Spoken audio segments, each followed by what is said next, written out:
What about this central task of his to unite America and heal those divisions that seem so ugly during the last decade? Joe Biden does not want to unite America. The left does not want to unite America because they're not Democrats, they're not liberals, they're not even progressives now. They are hardcore radicals, and they believe that their agenda will never get 50% support of the American people. And therefore, they have two or three options in which they're choosing all of them at once. One is to change the system that I just mentioned, the institutional system, how people gain power, the new voting laws, or changing the electoral. The other is to change the constituency, bring in 2 million people a year from impoverished countries with no high school diploma, no marketable skills, and offer them immediate federal assistance, and then grant them amnesties to vote. We're seeing 800,000 illegal aliens probably vote in New York local elections.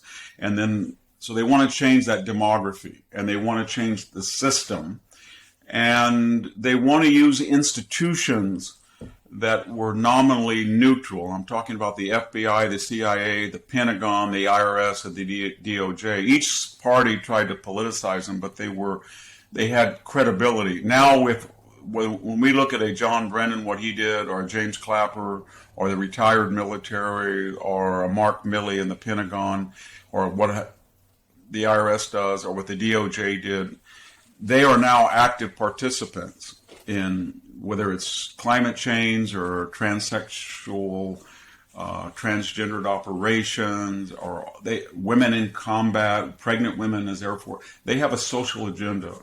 And then finally, they believe they do not need the majority of Americans to enact this transition to a radical socialist democracy from a constitutional republic, because all the methods that we in the Western world use to communicate and disseminate information, Google searches, Facebook, Twitter, email, they feel they can control it, and they can censor and adjudicate who gets to participate, the order of a Google search to reflect certain agendas.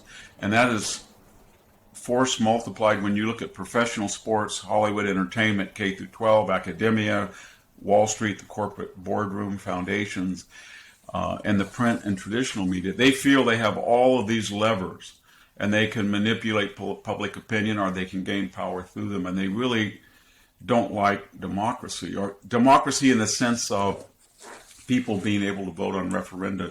Notice that they told us when Joe Biden won that this was a referendum on the beauty and strength of democracy. And then when his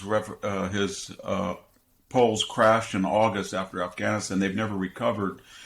We're told in 2020 democracy is broken, or in 2024 there may be a coup, or we have to be careful. In other words, they've never liked the people.